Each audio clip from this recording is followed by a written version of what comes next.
सुप्रभात प्यारे बच्चों, मैं संजीत पांडे, प्रवक्ता डिवाइन पब्लिक स्कूल मोनापुर गोरखपुर के वीडियो पाठशाला में आपका बहुत बहुत स्वागत करते हैं। बच्चों, आज हम कक्षा 11वीं विषय हिंदी आरोह भाग 1 के काव्य खंड में संकलित 5वां अध्याय जो घर की याद भवानी प्रसाद मिश्र की रचना है, इसका प्रथम व्याख्यान देखेंगे। तो आइए सबसे पहले कवि के विषय में देखते हैं। और आप एक ऐसे कवि को पढ़ने जा रहे हैं कि नित्य नया करने का और कुछ न कुछ आए दिन आप कुछ न कुछ करते रहिए और कुछ नया करिए। जितनी जानकारी, चाहे आप जीवन के जिस क्षेत्र में हो, आपको जितनी जानकारी हुई उसमें एक स्टेप, एक कदम अवश्य वृद्धि करिए। ये कवि की जीवन की सीख है और अपनी कविता की चंद पंक्तियों के माध्यम से बताता भी है कि कुछ लिख के सो, कुछ पढ़ के सो तू, जिस जगह जगह सवेरे उस जगह से बढ़ के सो तू। अर्थात कवि कहता है कि जहाँ पे आप जिस जगह पे खड़े हैं वहाँ से एक स्टेप की दूरी तय कर लीजिए। अर्थात अपने जीवन प्रगति के क्षेत्र में आप चाहे जिस क्षेत्र में हो, उस क्षेत्र में जब तक आप एक कदम आगे की तरफ अगले नहीं बढ़िए, तब तक आप चैन से नहीं बैठिए। अर्थात कुछ न कुछ नया उस दिन नहीं पाइए, कुछ न कुछ उस दिन अर्जन नहीं करिए, तब तक आप चैन से सांस नहीं लीजिए। ऐसे कवि की जीवन परिचय देखने का कार्य करते हैं। आज सबसे पहले कवि की जीवन परिचय देखते हैं कि भवानी प्रसाद मिश्र का जन्म सन 1913 ईस्वी में मध्य प्रदेश के होशंगाबाद जिले के टिगरिया गांव में हुआ था। आप होशंगाबाद मध्य प्रदेश के रहने वाले हैं और 1913 में आपका जन्म हुआ था। इन्होंने जबलपुर से उच्च शिक्षा प्राप्त की। इनकी हिंदी, अंग्रेजी व संस्कृत भाषाओं पर अधिकार था। अर्थात बहुत अच्छी तरीके से इन भाषाओं को इन्होंने समझा था। इन्होंने शिक्षक के रूप में कार्य किया। फिर वे कल्पना पत्रिका, आकाशवाणी व गांधी जी की कई संस्थाओं से जुड़े रहे। इनकी कविताओं में सतपुड़ा अंचल, मालवा आदि क्षेत्रों का प्राकृतिक वैभव मिलता है। इन्हें साहित्य अकादमी, मध्य प्रदेश शासन का शिखर सम्मान, दिल्ली प्रशासन का गालिब पुरस्कार से भी सम्मानित किया गया है। इनकी साहित्य व समाज सेवा के मद्देनजर भारत सरकार ने इन्हें पद्म श्री से अलंकृत किया। इनका देहावसान सन 1985 में हो गया। आपकी कुछ रचनाओं पे अगर हम चर्चा करें, ऐसा आपने जो लिखा है कि सतपुड़ा के जंगल, सन्नाटा गीत फरोश, चकित है दुख, बुनी हुई रस्सी, खुशबू के शिलालेख, अनाम तुम आते हो, इदंग न मम आद, गीत फरोश इनका पहला काव्य संकलन है। गांधी पंचसती की कविताओं में कवि ने गांधी जी को श्रद्धांजलि अर्पित करने का कार्य किया है।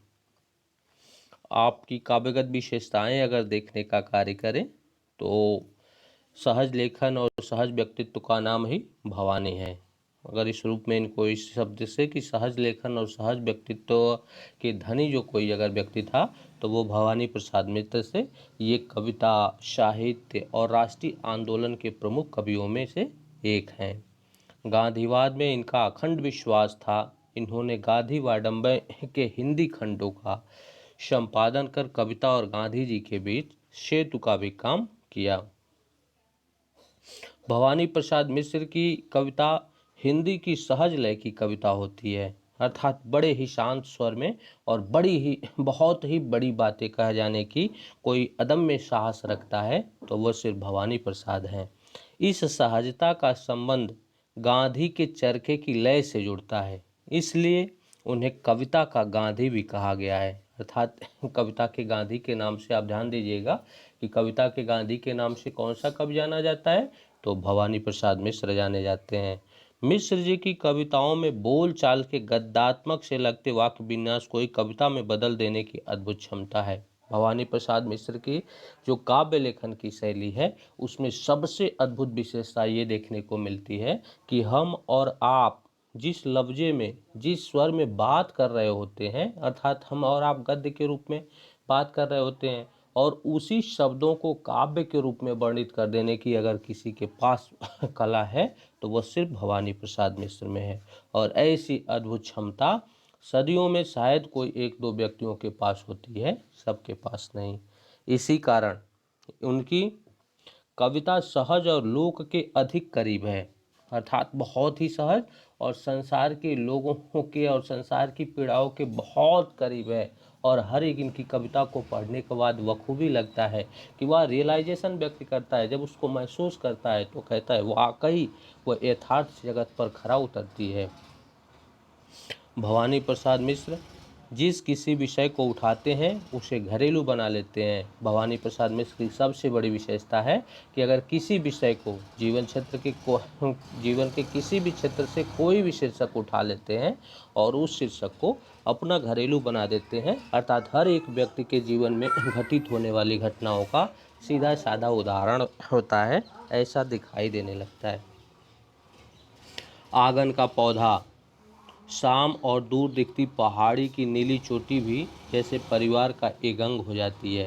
कहते हैं कि जो प्राकृतिक परिवेश से कभी तुलना करता है और कहता है जो हमसे बहुत दूर है, अर्थात आंगन का पौधा भला कभी हमारे परिवार का अंग कैसे हो सकता है, लेकिन इनकी काव्य की जो शैली है उससे ऐसा दिखा दिया जाता है कि वह भी हमारे परिवार का एक सदस्य है। और इतना ही नहीं, दूर पहाड़ी की नीली चोटी भी जैसे परिवार का एक अंग हो जाती है।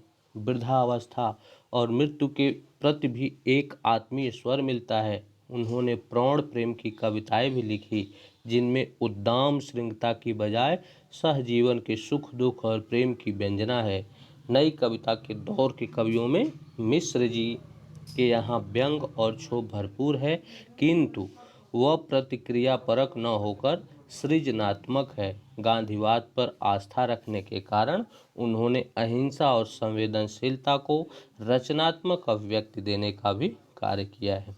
घर की याद जो उक्त कविता आज आप पढ़ने जा रहे हैं, इसमें घर के मर्म का उद्घाटन है।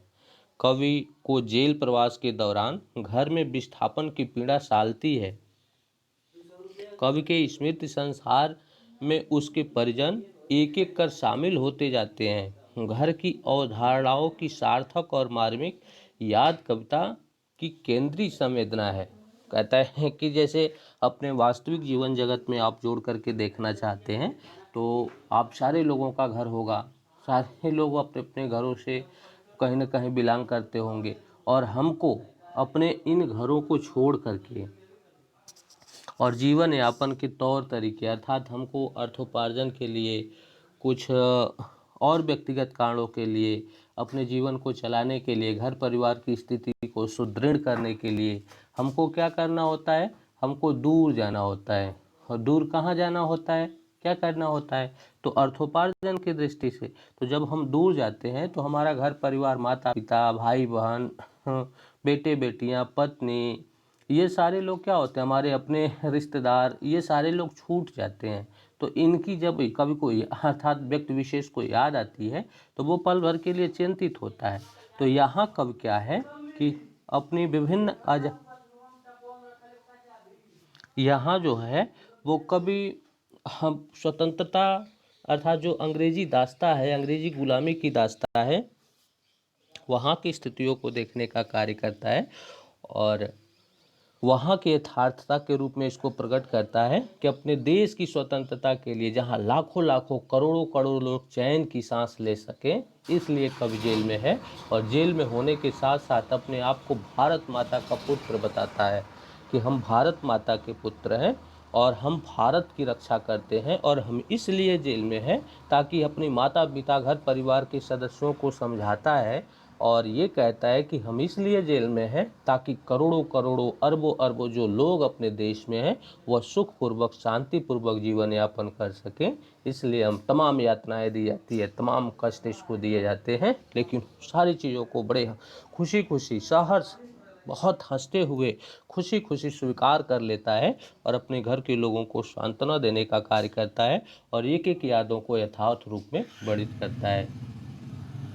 एक माखनलाल चतुर्वेदी की कविता आपने 9th में पढ़ी होगी कि क्या देख न सकते जंजीरों का गहना, ये हथकड़ियाँ क्यों, ये ब्रिटिश राज का गहना।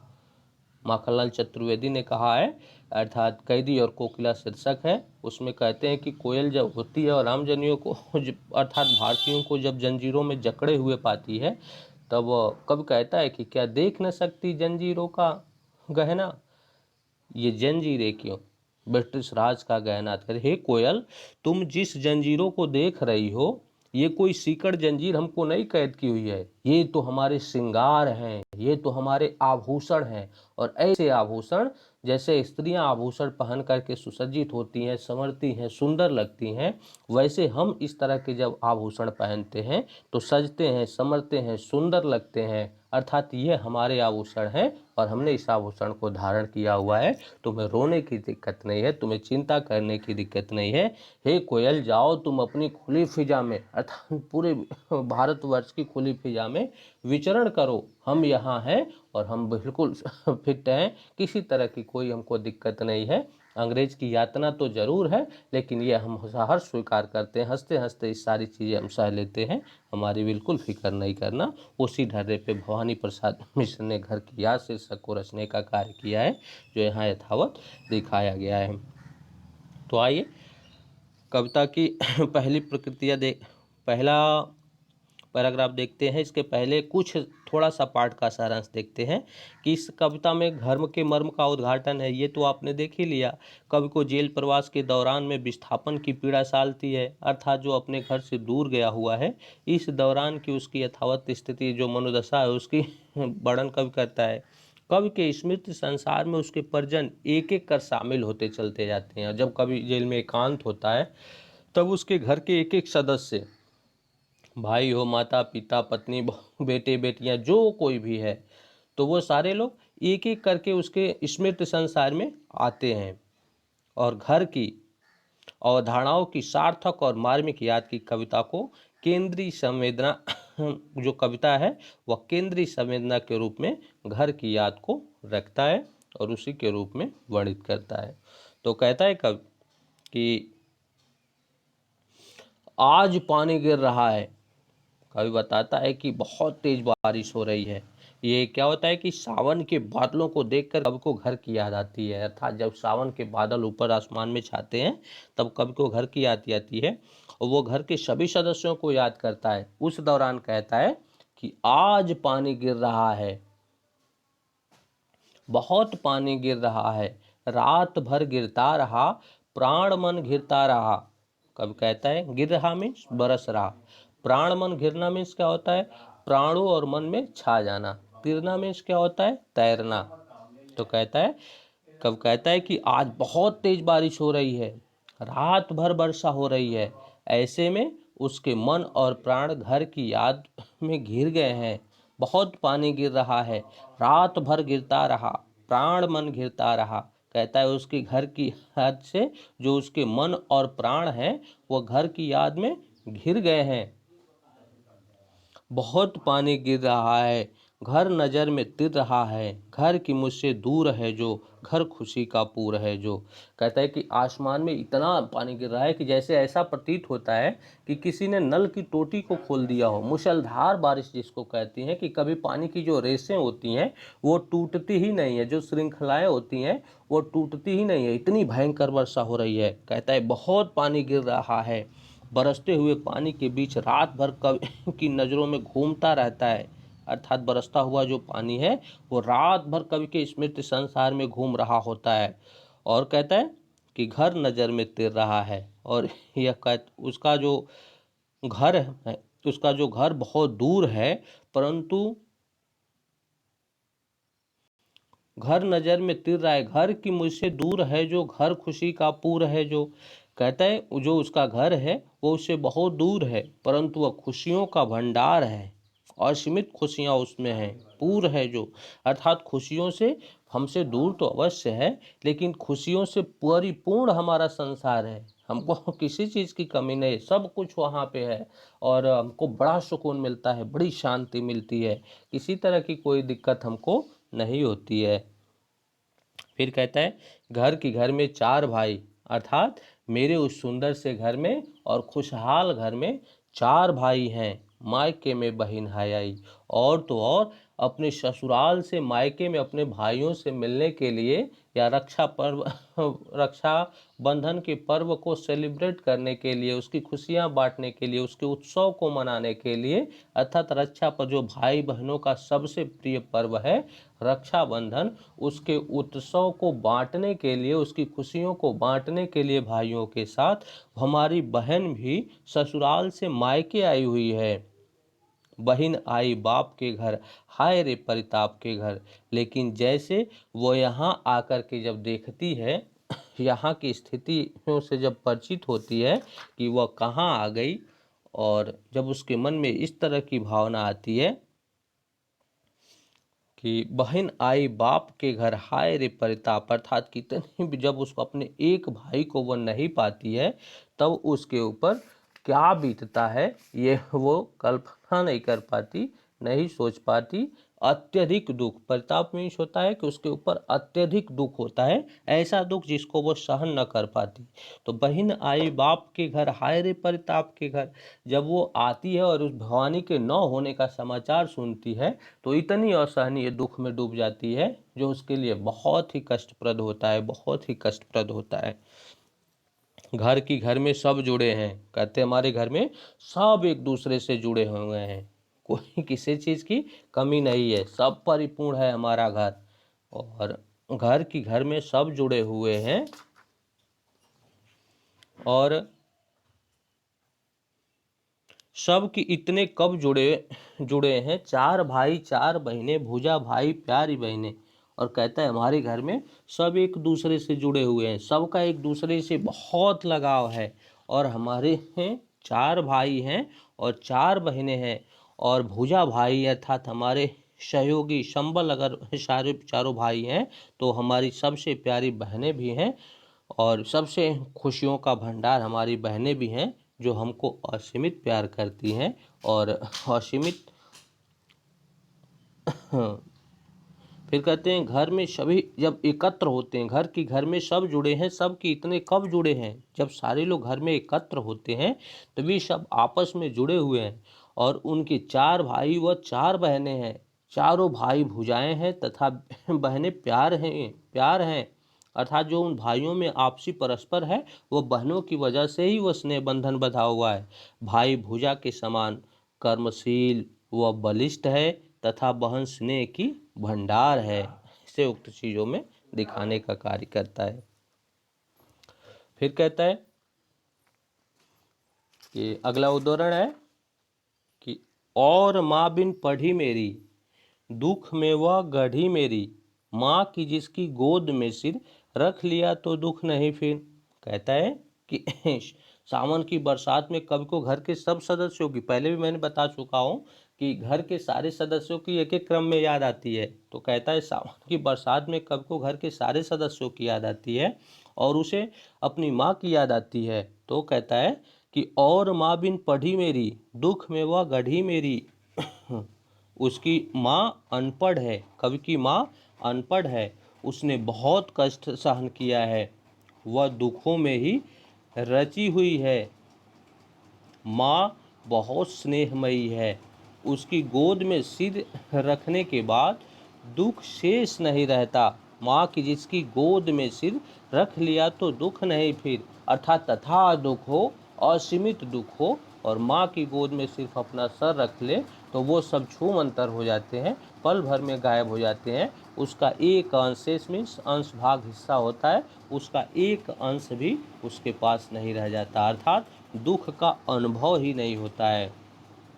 माँ का स्नेह इतना व्यापक है कि जेल में भी कवि को उसका अनुभव हो रहा है। वह माँ से कोसों दूर है, बहुत दूर है, और माँ का आश्रय सानिध्य नहीं पा रहा है, लेकिन कल्पना में जैसे माँ आती है, उसके स्मृति पटल पर जैसे माँ आती है, वह आनंदित हो उठता है और सारे दुख कष्ट और बंधन जो उसके जीवन के हैं सब कुछ पल भर में समाप्त हो जाते हैं और वह खुशीपूर्वक जीवन व्यतीत करता है। वह लिखना नहीं जानती, माँ की जिसकी स्नेह धारा का यहाँ तक ही पसारा, उसे लिखना नहीं आता जो कि उसका पत्र पाता। कहता है कि माँ को लिखने नहीं आता है, इसी कारण उसका पत्र भी नहीं आ सकता है। नहीं तो माँ भी मुझको बहुत असीमित प्रेम करती है, और यदि मेरी माँ को लिखने आता तो न जाने अब तक कितने पत्रों की श्रृंखला मेरे पास लगी होती, एक के बाद एक के बाद एक के बाद, अर्थात जितने जेल के कार्य काज को संचालन के लिए पत्र नहीं आते होंगे, उतने पत्र, उससे कहीं बहुत अत्यधिक पत्र हमारी माँ द्वारा हमारे लिए आते, लेकिन दुर्भाग्य से वो पढ़ी लिखी नहीं है। फिर कहता है कि पिताजी जिनको बुढ़ापा एक क्षण भी नहीं व्यापा, जो अभी भी दौड़ जाएं, जो अभी भी खिलखिलाएं। कहता है कभी अपने पिता के बारे में, जैसा मैंने कहा कि घर के एक एक परिजनों की, एक एक लोगों की याद उसे आती है। घर के जितने सदस्य हैं सारे सदस्यों की एक एक करके कभी याद आती है, तो पिता की याद आती है। तो कवि कहता है कि कवि अपने पिता के बारे में बताता है कि वे अभी भी चुस्त हैं, अर्थात जो 60-65 की अवस्था में चले गए हैं फिर भी अभी पूरी तरह से फिट हैं। चुस्त मीन्स क्या होता है कि अभी पूरी तरह से स्वस्थ हैं, शारीरिक सठों में उनके स्फूर्ति है।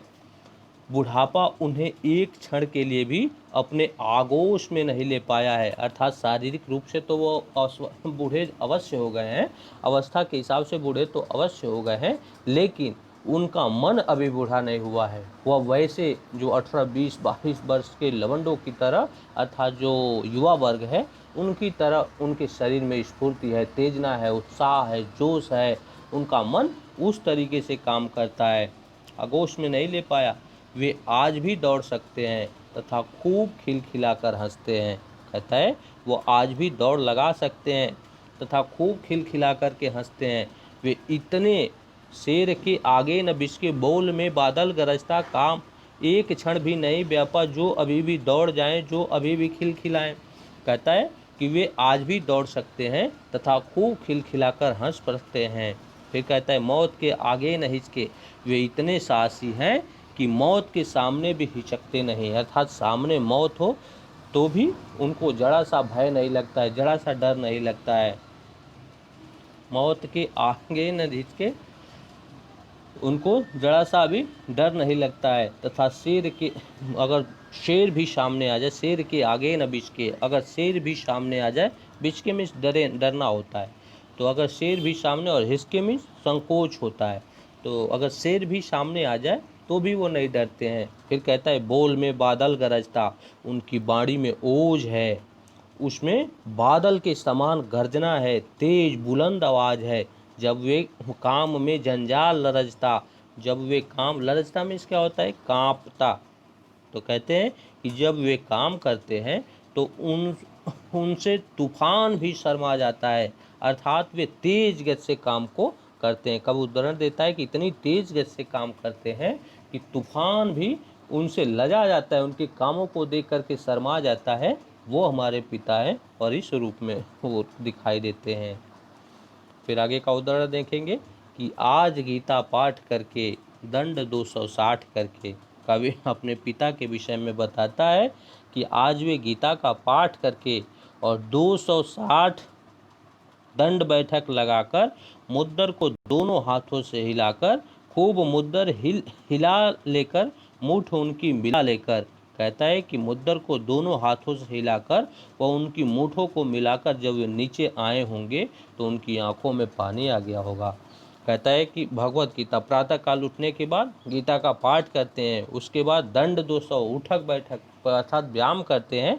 और मुद्दर मीन्स होता है पहलवानों के अखाड़े में एक गोल सा गदा की भांति होता है, उसके शरीर के दोनों हाथों के मुट्ठों से पकड़ करके और शरीर के ऊपर से चारों तरफ नचाना होता है, तो शरीर के एक तरह व्यायाम का पार्ट है वो।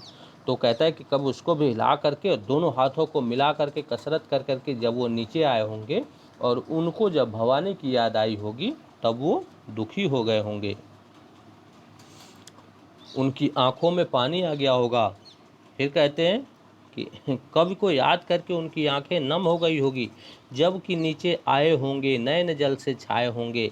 और जैसे वह नीचे आए होंगे तब मेरी याद में उनकी आंखें नम हो गई होंगी। कवि को घर की याद सताती है, हाय पानी गिर रहा है, घर नज़र में तिर रहा है। घर में चार भाई कहते हैं कि कवि को घर की याद सता रही है। कवि आसमान की तरफ देख रहा है। कवि को उन पानी अर्थात बारिशों के बीच तिरने वाली एक एक चीज़ों को यथावत दर्शन हो रहे हैं और उन सारी चीज़ों का कवि दर्शन कर रहा है। फिर कहता है कि चार भाई चार बहनें भुजा भाई प्यारी बहनें खेलते या खड़े होंगे नज़र उनके पड़े होंगे। कहता है कि घर में अर्थात मेरे घर में चार भाई व चार बहनें हैं जो सुरक्षा व प्यार में बंधे हुए हैं। उन्हें खेलते या खड़े होंगे। उन्हें खेलते या खड़े देखकर पिताजी को जब पांचवें की याद आई होगी और वे जिन्हें कभी बुढ़ापा नहीं व्यापा था कवि का नाम लेकर रो पड़े होंगे। और कहता है जैसे अपने उन चार भाई चार बहनों पुत्रियों को, चार बेटे और चार पुत्रियों को देखने के बाद जैसे जब उन पुत्रों में से एक के ऊपर उनकी नज़र पड़ी होगी और भवानी को जब वो नहीं पाए होंगे, पांचवा भवानी जब वहाँ नहीं होगा, तब उनकी क्या स्थिति होगी कि वो रो पड़े अर्थात जो बुढ़ापे के आगे भी नहीं जरा सा हितके दितके वह भी कवि का नाम अर्थात भवानी को याद करके रो पड़े होंगे। पिताजी जिनको बुढ़ापा एक क्षण भी नहीं व्यापा रो पड़े होंगे बराबर पांचवें का नाम लेकर। और जैसे मेरा स्मृति पटल पर उनके मेरी याद आई होगी तो वह रो पड़े होंगे, बिखर पड़े होंगे। इस तरह का इसमें आपने देखा। अपने अगले उद्धरण में देखेंगे कि कब उनको कैसे वहीं से अर्थात परिवार की इस तारतम्यता को एक दूसरे कैसे महसूस करते हैं और कभी वहीं से ही कैसे ढाढ़स बढ़ाता है अपने माता पिता का। माँ तो इसकी बुलंद होती है, उसे अपने पुत्र को मातृभूमि की रक्षा पर जाने में गर्व महसूस होता है, लेकिन पिता कभी कभी भावुक हो जाता है, कमज़ोर हो जाता है। उस दौरान वह जेल से ही माँ भी समझाती है और कभी जेल से ही अपने विभिन्न सांत्वना के माध्यम से, विभिन्न शब्दों के माध्यम से और उसको समझाने का प्रयास करता है और यथावत रूप में दिखाने का कार्य करता है, जैसा कि आप देख पा रहे हैं। धन्यवाद। अगले उद्धरण में देखेंगे। तब के लिए धन्यवाद।